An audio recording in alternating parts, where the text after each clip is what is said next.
the most disturbing human experiment ever funded by the U.S. government. In 1953, a man jumped to his death from a 10th-story window. The U.S. government said it was suicide. What they didn't say was that they drugged him with LSD without his knowledge.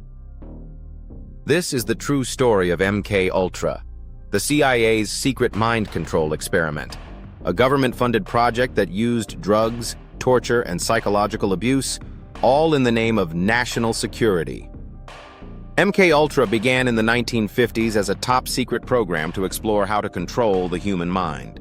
They believed if you could break someone psychologically, you could rebuild them however you wanted. And they weren't afraid to get their hands dirty. They tested on thousands, often without consent.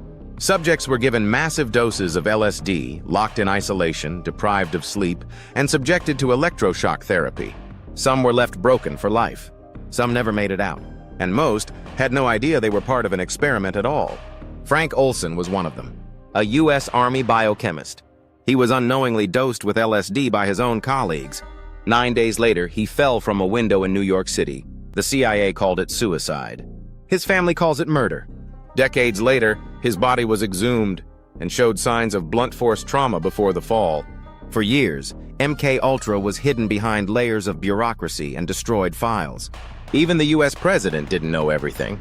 When it was finally exposed in the 1970s, Americans were horrified. A government drugging its own people? Torturing them to study obedience? One victim was a young woman who thought she was being treated for depression. Instead, doctors erased her memory using psychic driving and drug cocktails. She forgot how to feed herself, how to speak, her own name. She was 26. The government never apologized. Her family never received justice. Even today, we don't know the full extent of MK-Ultra. Out of 149 known sub-projects, only a handful of documents survived.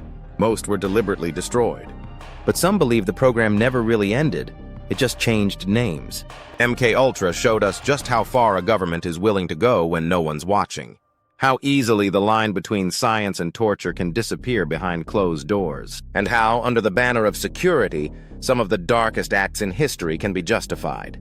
Would you trust a government that used its own citizens as lab rats? Tell us what you think in the comments. And if you want more real stories that feel like dystopian fiction, subscribe.